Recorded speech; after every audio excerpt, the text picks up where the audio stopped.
Assalamualaikum warahmatullahi wabarakatuh. Saya sedang di Federation Square.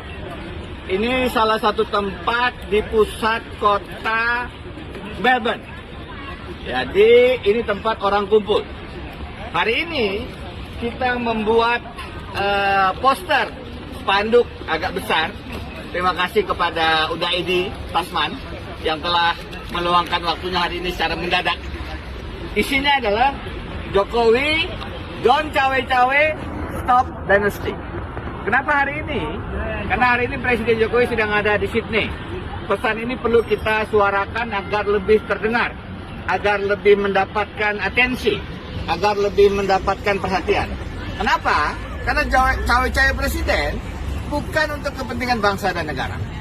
Cawe-cawe Presiden Jokowi itu merusak demokrasi kita dan merusak konstitusi kita. Apalagi kalau cawe-cawenya itu menjadikan Pilpres 2024 menjadi lebih tidak adil, menjadi lebih tidak jujur.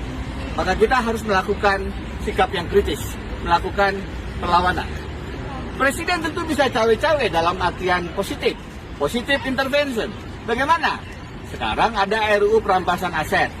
Presiden bisa mendorong agar parlemen, koalisinya yang hampir 80% itu bisa mendorong agar cepat menjadi undang-undang. Presiden sudah melakukan itu dengan mempercepat perubahan undang-undang KPK. Padahal itu justru melumpuhkan KPK. Mempercepat perubahan undang-undang minerba yang justru memperkaya oligarki. Mempercepat undang-undang IKN. Juga mempercepat Perpu Ciptaker. Untuk Ciptaker Presiden bahkan menerbitkan Perpu. Kenapa untuk RUU perampasan aset Presiden tidak bisa menerbitkan undang-undang dengan mempercepat prosesnya di parlemen? Presiden juga bisa cawe-cawe dan menghentikan Muldoko Gate. Ingat, KSP Muldoko adalah anak buah Presiden langsung di istana. Maka Presiden seharusnya bisa menghentikan pembajakan, pencopetan, pembegalan Partai Demokrat yang dilakukan oleh Kepala Staf Presidennya sendiri. Jangan biarkan pelanggaran hak berorganisasi ini, karena ini melanggar konstitusi. Presiden juga bisa cawe-cawe menghentikan bisnis anak-anaknya. Sudah jelas ada laporan di KPK oleh Bajah Badrun 10 Januari tahun lalu, sudah setahun lebih, tidak ada perkembangan. Tidak mungkin anak-anak Presiden Jokowi mendapatkan modal yang besarnya sampai ratusan miliar kalau dia bukan anak Presiden. Itu adalah trading influence, itu adalah suap pada dasarnya.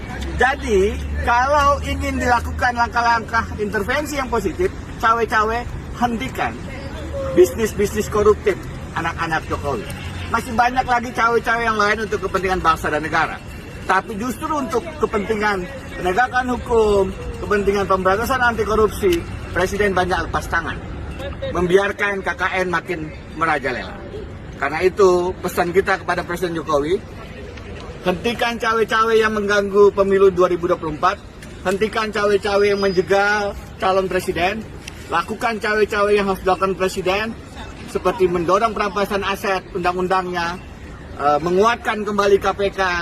Dan menghentikan bisnis-bisnis anak-anaknya yang koruptif. Dari Melbourne, Australia.